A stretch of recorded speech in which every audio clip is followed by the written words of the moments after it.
19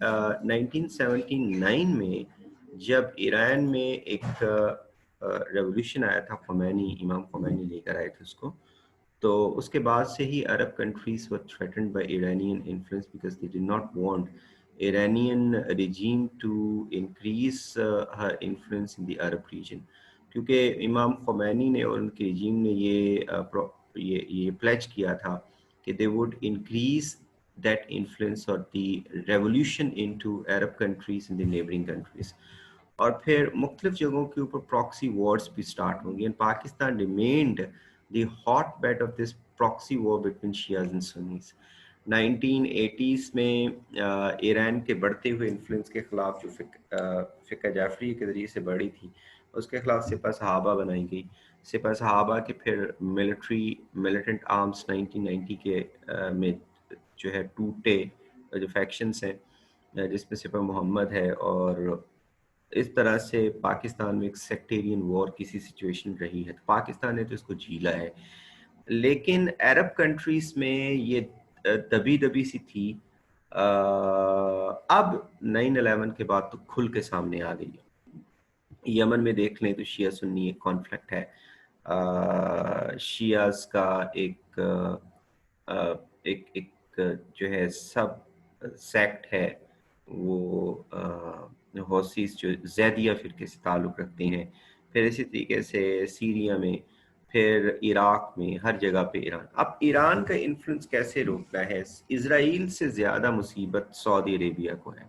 سعودی عربیہ اس وقت ریجن کا سب سے بڑا ملک تھا جب ایران کا انفلوئنس بڑھنا شروع ہوا۔ ایران سیکنڈ بڑا کنٹری ہے، دونوں اگر آپ اس کو دیکھیں ایران کو اور سعودی عربیہ کو، تو گلف میں دونوں آمنے سامنے ایک دوسرے کے۔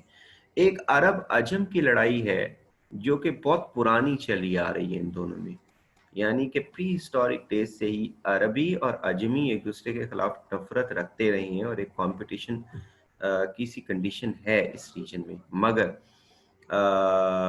جب اسلام کا دور آیا تو اس عربی عجمی کے ڈفرنس کو ختم کرنے کی کوشش کی گئی، مگر ایسا نہ ہو سکا۔ یہ پھر اسلام کا جب انفلوئنس ختم ہوتا ہے تو یہ ایرپٹ ہو کے سامنے، اور پھر اس نے سیکٹیرینزم کا بھی ایک وہ لے لیا، کلر لے لیا، اور خاص طور پر جب ہم دیکھتے ہیں کہ امام حسین رضی اللہ تعالیٰ عنہ کی شہادت کے بعد پھر عجم جو ہے وہ آپ سمجھیں کہ ایک سائڈ پر ہو گیا اور عرب ایک سائڈ پر ہو گیا۔